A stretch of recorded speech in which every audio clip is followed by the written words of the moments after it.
Shalom, salam damai sejahtera untuk sahabat Lari Kesaksian. Sebagaimana kita ketahui bersama bahwa pasca meninggalnya Ismail Haniyeh, negara Timur Tengah semakin memanas. Bahkan dari pihak Palestina, pro-Palestina sangat meyakini bahwa Iran akan mampu menghancurkan negara Israel. Tetapi muncul berbagai macam spekulasi mengatakan bahwa jangan bodoh karena di Iran juga ada pangkalan Amerika. Sebagaimana kita tahu bahwa Amerika merupakan juga bagian dari Israel. Lalu bagaimana tokoh-tokoh muslim di Indonesia yang menanggapi hal demikian? Langsung saja kita saksikan bersama-sama berikut videonya. Ya, kekuatan militer yang dikerahkan, tapi tidak dalam bentuk secara total perang konvensional yang melibatkan 3 kekuatan militer, darat, laut, udara. Mungkin tidak seperti itu, tidak penuh kekuatannya. Ya, karena tadi seperti saya sampaikan, ada kendala faktor geografis dan faktor geopolitik, di mana negara yang memisahkan antara Iran dan Israel itu tidak berpihak kepada Iran, jadi tidak memberikan akses untuk bagi pasukan Iran untuk bisa menyerang ke wilayah teritorial pendudukan Israel di Palestina, seperti itu. Perdana Menteri Netanyahu yang saya monitor itu mengatakan bahwa kita harus melakukan preemptive strike. Jadi sebelum Iran menyerang kita, kita serang dulu.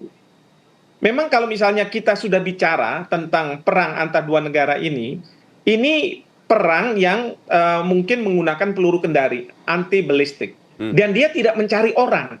Lain kalau misalnya kita bicara perang di Ukraina, perang di Gaza.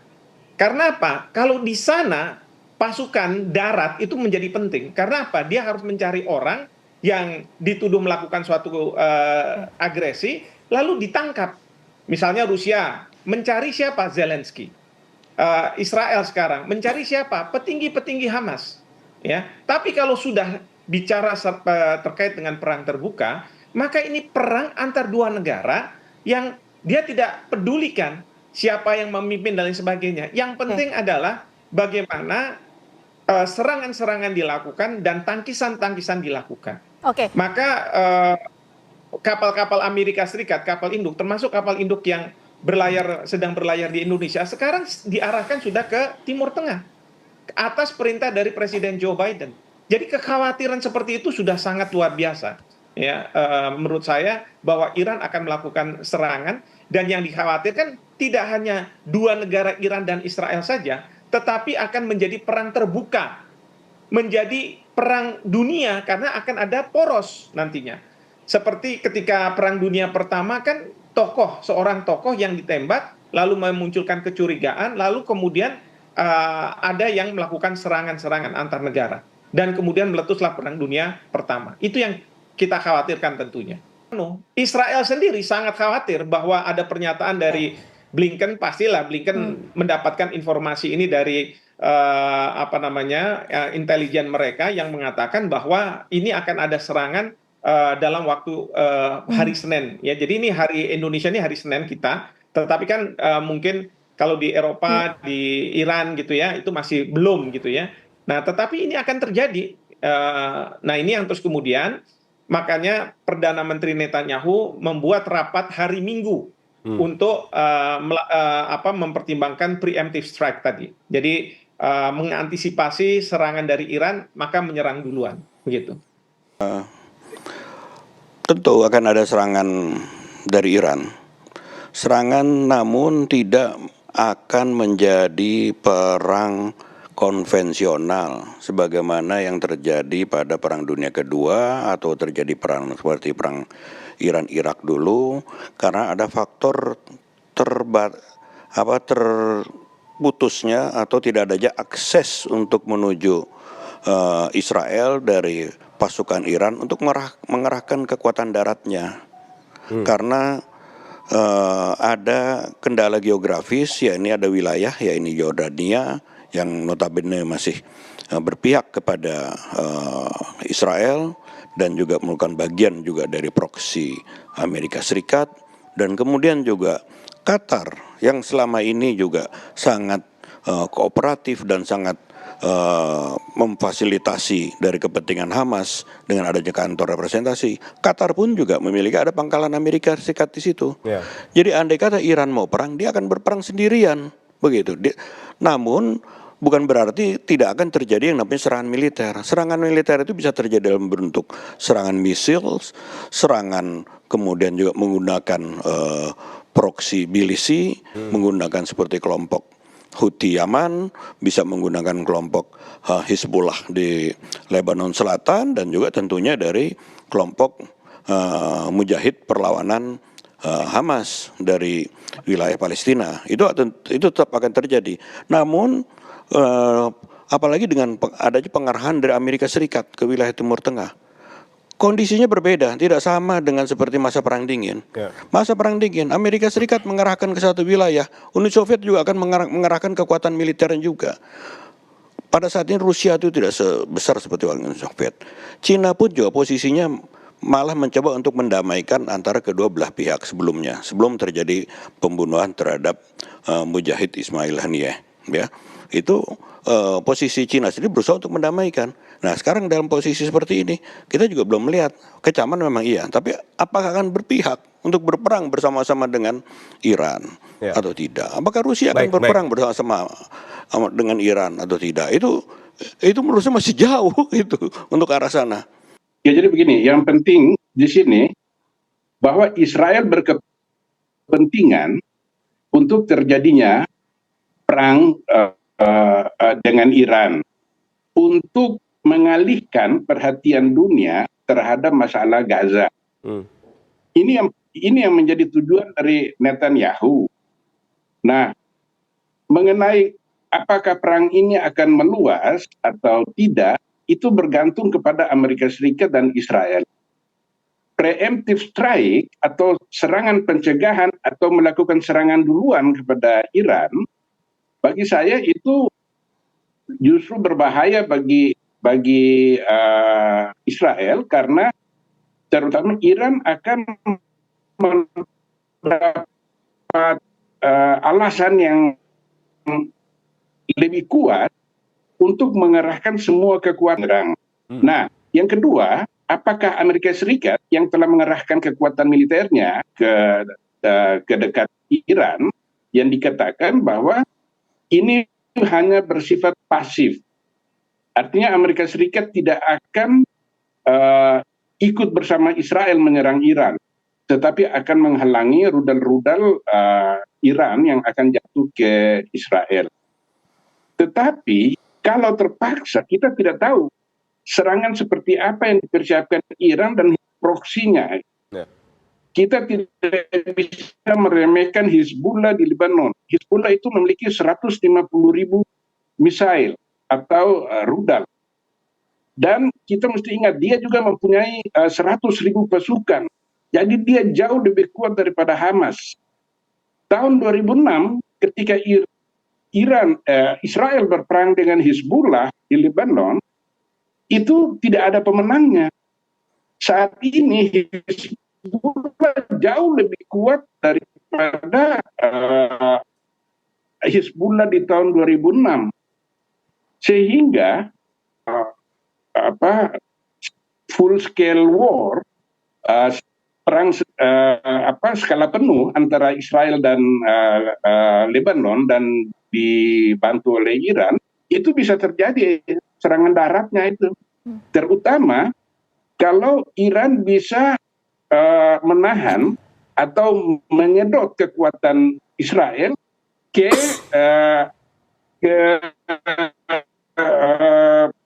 dataran tinggi Golan, sehingga pasukan Israel itu terserak di Israel Selatan, yaitu di Gaza, harus berperang. Dia juga harus mengarahkan pasukan ke Golan Heights atau dataran tinggi Golan, dan di selatan itu dia harus mengarahkan pasukan lebih banyak untuk menapi Hizbullah. Nah, ini yang ditakutkan, karena bukan tidak mungkin, kendati kekuatan Hizbullah bukan bandingannya Israel, tetapi karena Israel sudah berperang di Gaza selama 10 bulan, dan tentaranya sudah lelah, kemudian banyak juga yang meninggal, jadi ada pengaruh psikologis, sehingga Israel tidak mampu untuk berperang panjang lagi di Hizbullah, di Israel Utara melawan Hizbullah dalam waktu panjang. Dan itu kalau itu dilakukan oleh Israel, itu membahayakan negerinya. Oleh karena itu, tadi seperti Pak Hikmanto bilang, Israel akan melakukan serangan preemptif atau serangan duluan. Tewasnya Haniyeh dan juga Syukur dari Hizbullah itu bisa menyebabkan makin tingginya tensi dan juga peperangan di Gaza ini. Saya ingin tahu lebih lanjut terkait dengan pertemuan Bapak dengan Pak Ismail Haniyeh 2 pekan lalu. Apa sebetulnya yang dibicarakan, Pak? Saya bilang untuk menyelesaikan perang di Gaza cuma 3 orang yang bisa menghentikannya. Siapa, Pak? Ya, Amerika tangan kanan kasih bom, tangan kiri kasih roti kan. Jadi sangat tidak jelas mananya. Saya katakan juga teman-teman Amerika, enough is enough. Itu kan sudah keterlaluan. Itu tidak lagi pembalasan. Pak JK. Waalaikumsalam. Apa kabar Pak? Sehat Pak ya? Alhamdulillah sehat. Iya Pak, hari ini kita sama-sama dikejutkan dengan meninggalnya Pak Ismail Haniyeh, pemimpin tertinggi Hamas. Dan beberapa jam sebelumnya juga diumumkan komandan tertinggi kaki tangan dari Hasan Nasrullah, yaitu Fuad Syukur, juga meninggal di tangan Israel. Bagaimana Bapak melihat peristiwa ini, Pak? Ya, pertama tentu kita bersungkawa dan menyampaikan doa agar Ismail Haniyeh dapat sebagai pejuang, artinya syahid untuk kemerdekaan negaranya. Ya, ini tewasnya Haniyeh dan juga Syukur dari Hizbullah itu bisa menyebabkan makin tingginya tensi dan juga peperangan di Gaza ini tentunya, dan di Lebanon juga. Artinya akan melibatkan mungkin saja banyak negara Arab berikutnya apabila mereka solider. Kita tahu juga ada isu dari Turki untuk ikut dalam peperangan ini. Jadi ini justru akan menambah tensi dan menambah lama ini persoalan, dan tentu pembicaraan tentang ceasefire pasti tertunda semuanya. Oke, sebelum ya terpisah walaupun kita sama-sama tujuannya. Waktu saya tanya, kenapa di Beijing? Kenapa tidak di sini, maksudnya di Doha, dan juga negara lain seperti Turki, Saudi atau Indonesia? Kita mengundang Anda ke Indonesia apabila Anda ingin bersatu. Dia jawab saya dengan hadis itu, utlubul ilmu walau bisin. Jadi tidak apa-apa. Carilah ilmu walaupun dengan maksud baik. Oke. Seperti itu. Masukan Bapak sendiri selain soal perlunya persatuan, apa Pak pada Pak Ismail Haniyeh? Saya bilang tidak ada jalan lain selain Anda mempercepat ceasefire. Walaupun saya bicara juga pihak Israel, pimpinan tingginya, saya bilang kalau Anda mau perlamanya makin banyak korban kemanusiaan, dan itu juga berbahaya untuk kita semua. Dan juga bukan hanya rakyat Palestina, tapi semuanya akan mengkondem atau mengutuk semua ini persoalan-persoalan.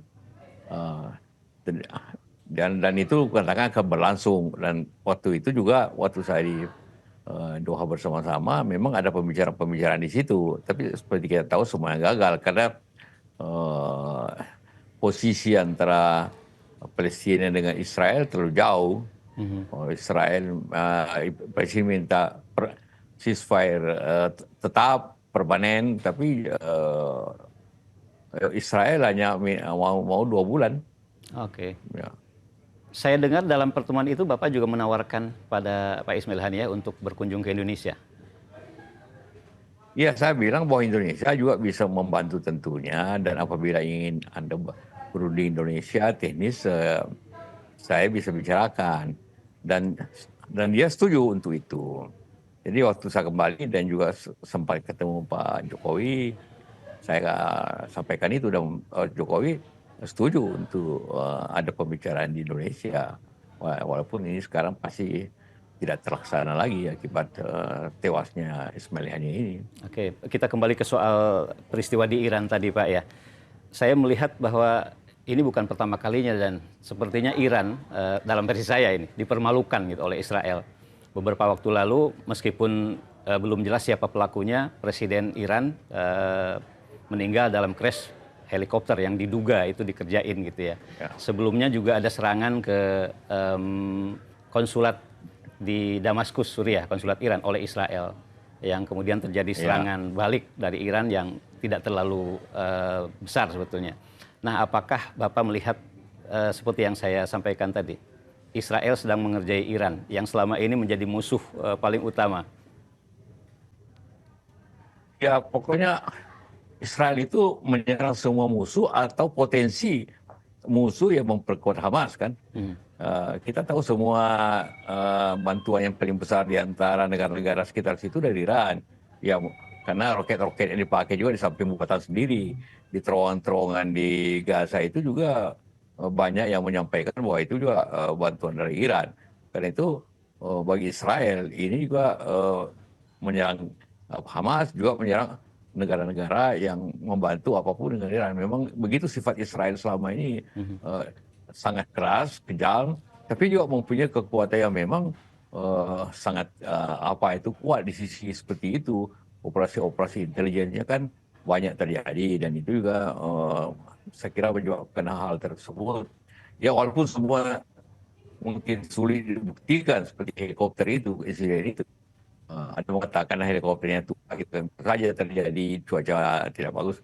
Tapi dengan kebiasaan Israel untuk melakukan seperti itu, memang orang curiga. Sama dengan ini, ya tentu yang membunuh Ismail Haniyeh ini musuhnya. Siapa musuhnya? Ya Israel. Apakah artinya Bapak membenarkan selama ini Iranlah yang paling lantang untuk memperjuangkan Gaza dibanding negara Arab dan negara-negara lain di luar Jazirah Arab, Pak? Iya, selama ini begitu. Karena pertama dia juga kuat dalam persenjataan, ya kan. Drone yang terbaik di dunia kan buatan Iran juga. Ya, malah Rusia memakai drone Iran untuk perang di Ukraina juga. Jadi memang Iran potensial. Dan di antara negara-negara Arab, di Timur Tengah lah, dan Iran tidak sering mengatakan dia bukan Arab tapi Persia, ya kan. Jadi satu-satunya yang mempunyai kemungkinan senjata nuklir kan. Jadi dia juga kuat dalam sisi persenjataan itu. Jadi hanya orang yang kuat persenjataannya bisa membantu kan. Betul. Itulah makanya kenapa Israel selalu tanda kutip seperti yang saya katakan mengerjai Iran gitu ya selama ini. Ya memang, dan juga Iran yang aktif. Negara-negara lain tidak ada yang aktif untuk bidang militer membantu seperti itu. Garda-garda Iran revolusi ini kan beroperasi di Syria, beroperasi di mana-mana, di Lebanon juga tentu membantu secara langsung atau tidak langsung di Gaza kan. Ya, termasuk Hizbullah gitu ya, kemudian Houthi juga. Nah, saya ingin kembali ke pernyataan Bapak di awal. Peristiwa yang menewaskan Pak Ismail Haniyeh, kemudian juga Fuad Syukur dan sebelumnya, itu akan malah memperluas konflik tidak hanya di kawasan Gaza, Palestina, melainkan juga kemungkinan ke Lebanon atau bahkan ke Iran, Israel gitu. Gimana penjelasannya lebih lanjut, Pak? Ya, saya kira akan lebih luas nanti. Apalagi kita dengar juga Pak Turki mau ikut menyerang Israel, kan ada solidaritasnya. Juga tentu Iran, apalagi Iran itu terjadi di negerinya, tentu merasa bertanggung jawab juga. Karena itu berarti security daripada Iran juga tidak terlalu jelas peranannya bagaimana. Walaupun memang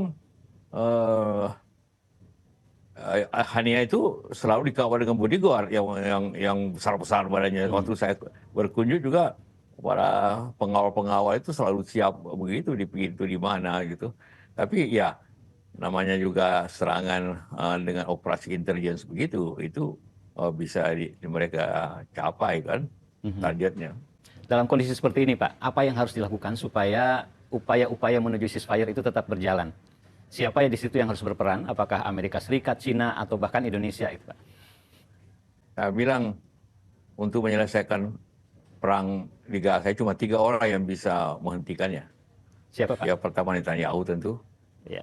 kedua Sanwar yang kepala kepala militernya Gaza, dan Biden presiden Amerika. Cuma dia bisa menghentikan, dia tidak bisa membuat apa-apa pada dewasa ini. Oke.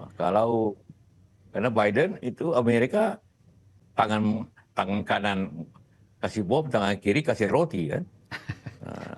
Jadi sangat tidak jelas mananya. Netanyahu juga dia seakan-akan ini perang pribadi dia kan. Karena ini walaupun juga di sisi lain para politisi rakyat Israel minta segera ceasefire, dia tetap jalan aja. Ya, Pak JK, tadi pagi saya mendengar pernyataan bukan dari Biden, melainkan dari Kamala Harris, Wakil Presiden, bahwa dia sangat memahami Israel. Ini kasusnya terkait dengan serangan pada Fuad Syukur, yang Hizbullah itu ya. Dia membenarkan dan mendukung Israel upaya apapun untuk mempertahankan wilayahnya dari serangan-serangan kelompok yang termasuk Hizbullah yang dianggapnya selalu mengganggu Israel. Nah, kalau melihat pernyataan dari Wakil Presidennya seperti itu, bagaimana Bapak bisa melihat peluang terjadinya ceasefire, terutama terkait dengan kasus yang selama ini terjadi di Gaza, Pak? Ya, seperti pandangan negara-negara Barat selalu begitu. Dan itu saya kira juga tidak salah juga. Bahwa apa yang dilakukan Israel itu merupakan pembalasan daripada serangan yang pertama. Kalau di Gaza, karena memang Hamas yang menyerang pada tanggal 7 Oktober itu kan yang pertama. Betul. Dia selanjutnya menyerang. Cuma serangan balasannya itu keterlaluan dan sangat keras dan sangat tidak manusiawi tentu. Bagi Israel itu hanya pembenaran bahwa dia dirugi. Sama dengan Hizbullah, selalu alasan bahwa dia menyerang ke Golan itu kan, yang menyebabkan 12 orang meninggal, tapi yang dibalas kemudian jenderalnya, kepalanya. Jadi dari sisi perang, ya memang begitu, tapi tidak berkemanusiaan atau berlebihan lah.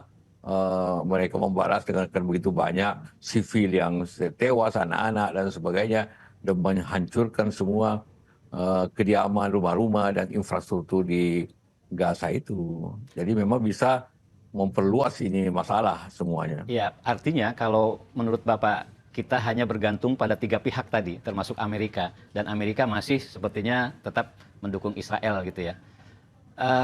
Masih lama ini konflik kelihatannya akan berakhir, Pak? Ya, sampai dengan pemilihan Presiden Amerika, siapa yang menang barangkali.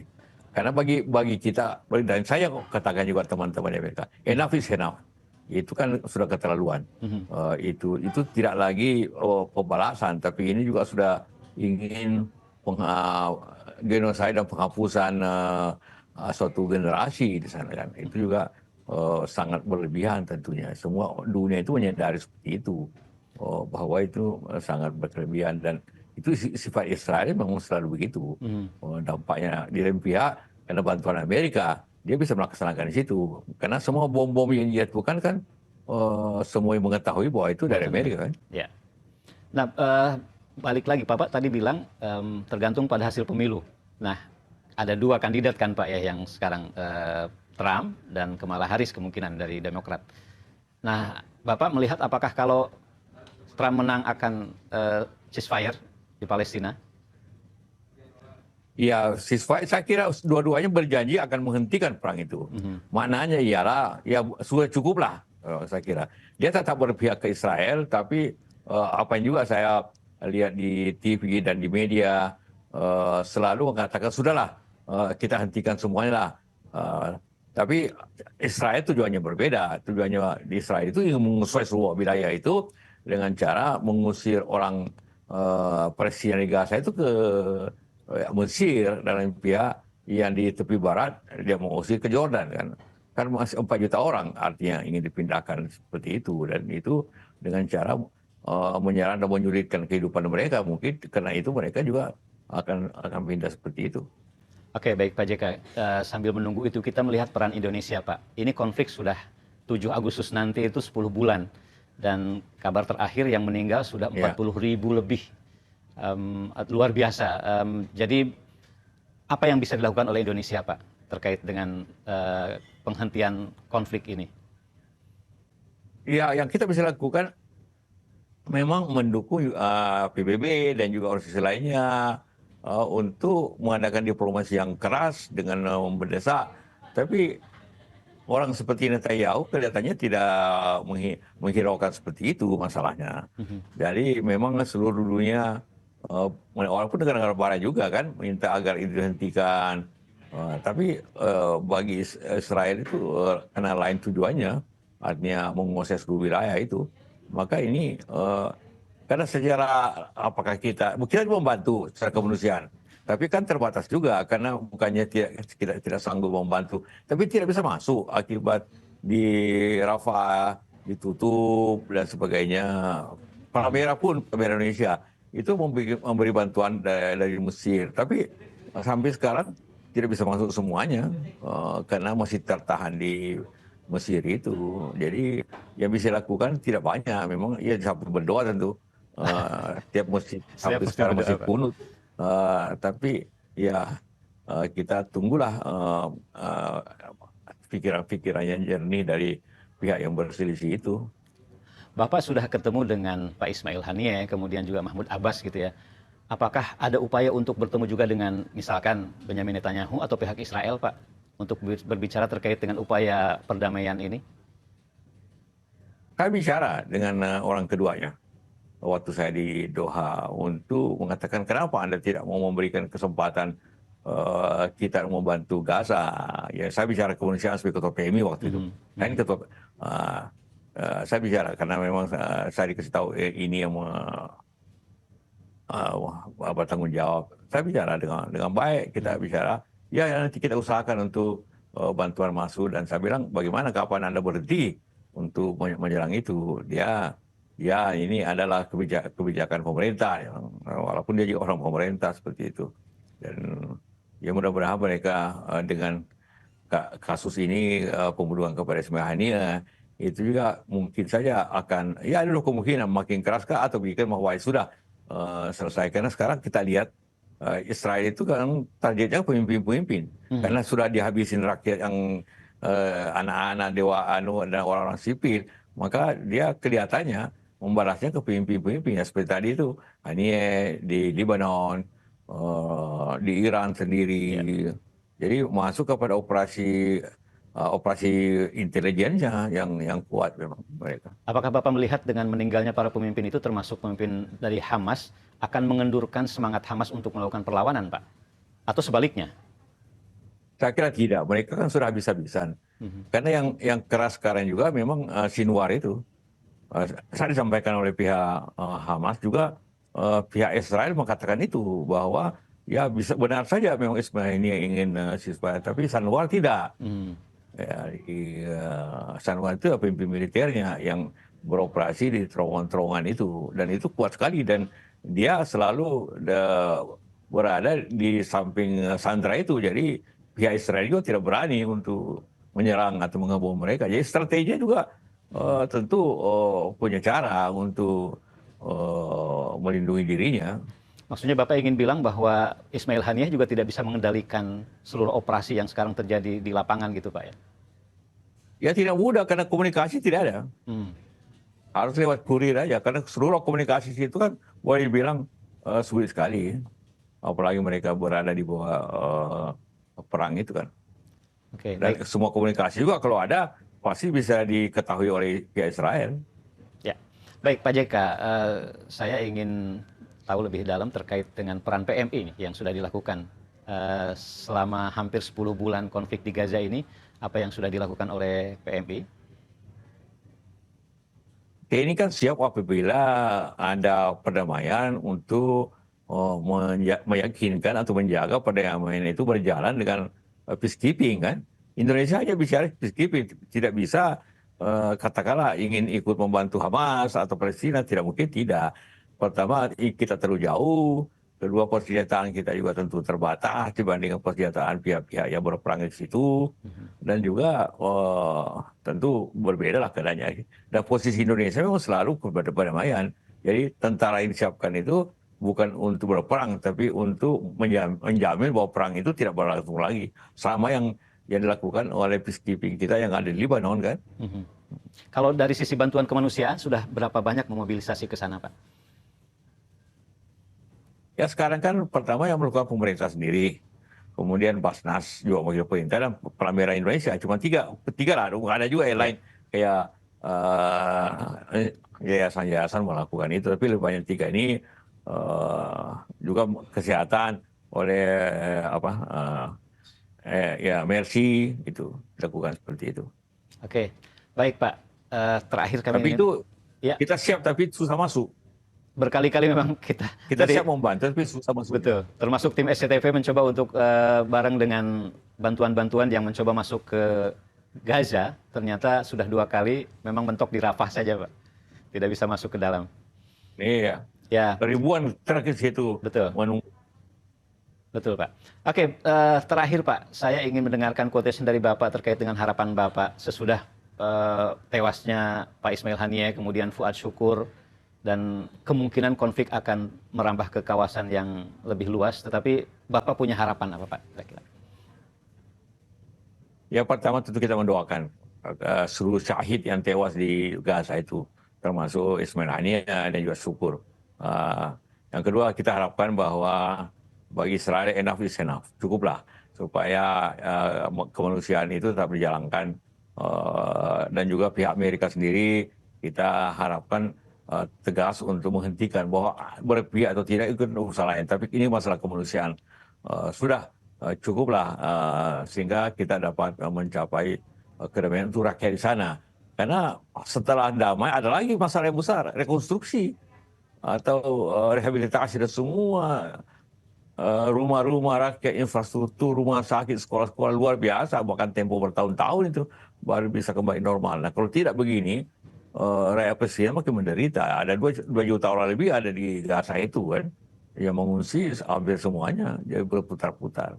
Jadi mudah-mudahan kejadian ini memberikan rasa insaf dan sudahlah untuk bagi Amerika dan bagi Israel dan negara-negara lain untuk menjaga kemanusiaan di sana dan juga kedamaian untuk kita semua. Enough is enough, Pak ya. Oke, baik. Terima kasih Pak JK atas waktu yang diberikan. Semoga Bapak selalu sehat. Dan Terima kasih. saudara, demikian wawancara saya dengan Bapak mantan Wakil Presiden Yusuf Kala. Sampai jumpa. Ya, saudara yang diberkati Tuhan Yesus, sebagai orang-orang yang percaya memang sudah tertulis di dalam Alkitab orang Kristen bahwa siapapun yang mengganggu Israel sebagai tanah yang telah diberkati Tuhan, tanah yang dijanjikan Tuhan untuk dilindungi beserta penghuninya, pasti akan hancur. Itu memang sudah tertulis di dalam Alkitab. Tetapi sebagai manusia yang kita ketahui bersama bahwa manusia lebih mempercayai kekuatan dirinya daripada kekuatan Tuhan. Itulah yang terjadi saat ini di Palestina dan juga Iran beserta sekutunya yang selalu ingin menghancurkan negara Israel. Demikian, Tuhan Yesus memberkati dan Shalom.